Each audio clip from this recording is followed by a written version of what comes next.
Hey, what's up guys? I'm BTC. I can't believe I'm about to say this, but I just saw the changes for Symmetra, and oh my god, she is going to be an absolute beast. She is going to be crazy good. I thought that maybe they were going to mess up the changes to Symmetra. They were just going to like tweak some numbers here and there, but they changed a lot of stuff. They changed her ult, they changed some of her abilities, they changed some of her turret stuff. I mean, she is going to be crazy good. Now, we still need to test her, and we need to see exactly how much shielding she's going to get and stuff like that, like some of the specific numbers on the stuff that she got changed. But from just what Jeff Kaplan was talking about, wow. She got some pretty exciting changes. Let's break them down. We'll start with the ultimate. She's going to be the first character in the game to have multiple ultimates.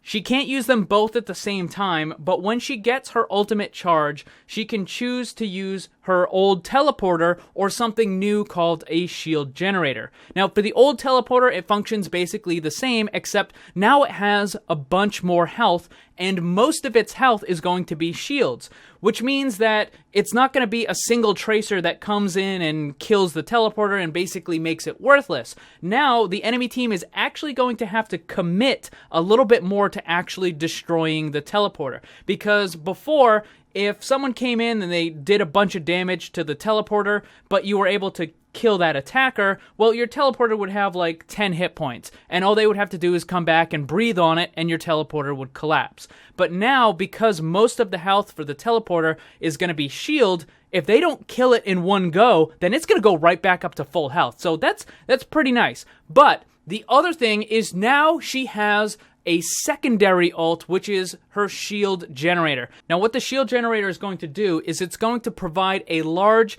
somewhat permanent shield to everybody on your team in a very large area. And it also ignores line of sight. Now, they didn't give us the exact distance, but he said it's very large, and they also said it's going to be a lot of shield. So it's going to be way more than the 25 shield that she can give out now. I'm thinking it's probably going to be somewhere in the range of like 75 to 100 shields for everybody on your team in an area. And as long as the shield generator is up and you have a teammate in that area, they're going to regen that health as well. So if you're on the second defense point of Hanamura, Volskaya, whatever, you can drop that shield generator right outside your spawn room, and it will give all of your defenders that extra health, which is pretty huge. Or if you're on attack and you're having trouble breaking a choke point, you can drop the shield generator on your side of the choke point to give all of your attackers a lot more health, which will help them to push through and break that choke point. That is quite a bit.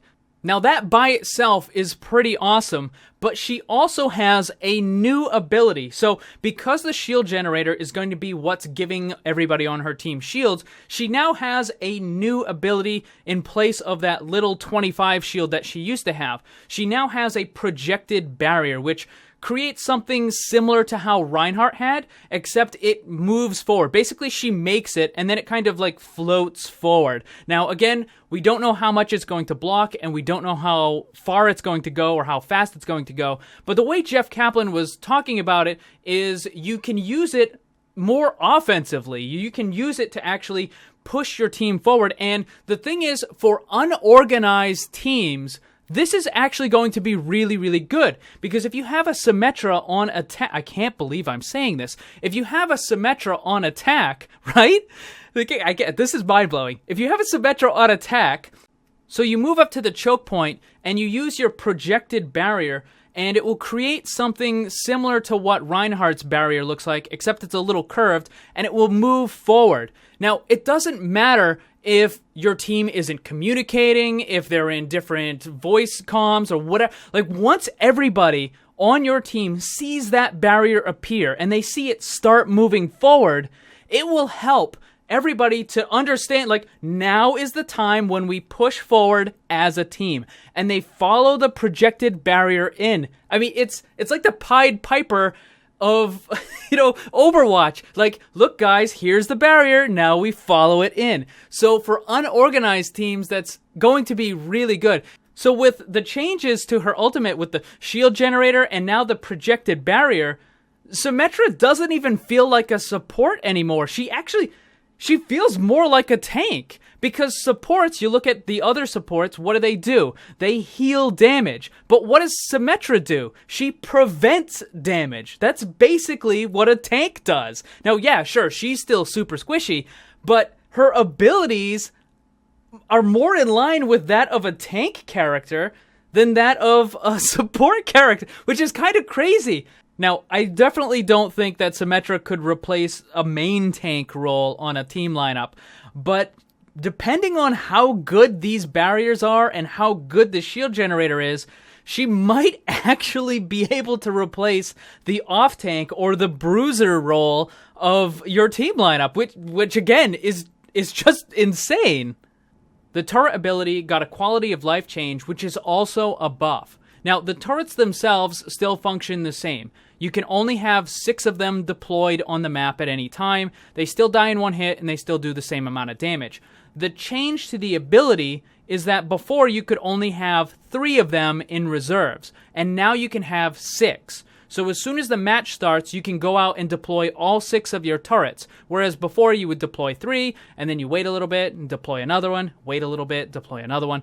So that's a quality of life change. But the buff is that now you have the 6 in reserve, so when the attacker team moves in and they destroy a bunch of them, you can instantly put up all 6 of them all over again on the actual control point itself. So there's a lot less waiting for the turrets. Like, you just build up the 6, you wait, and when the other ones get destroyed, you can instantly replace them. So you're going to be able to deploy turrets a lot more frequently. The last change Symmetra got was her auto-targeting left click now has slightly greater range. Jeff Kaplan emphasized that it's still a very short-range weapon, but they added a little bit of length to the left click just so she doesn't have to be like right on top of somebody in order to actually damage them. So those are all the changes for Symmetra. I'm really glad that Blizzard was willing to make the big changes that they did to remove abilities, to alter stuff. I think if they had only messed with some of the numbers, give the teleporter extra charges and stuff, then Symmetra would still be stuck in the same terrible situational spot that she was in. And now she goes from being a really, really lackluster support to potentially a very powerful character. So I can't wait to try this out. It's going to be on the PTR, probably going to be next week, I believe they said. So can't wait to try it out. Anyways, that is going to be it for this video, guys. Let me know what you think of all the Symmetra changes, and is it going to fix the problems that she has? Leave your ideas in the comment section below, but that's going to be it for this one. Thank you very much for watching, guys. If you liked the video, make sure you hit that like button, share it with your friends, and subscribe because there's lots more Overwatch on the channel. Remember, always blame the controller because it's never your fault.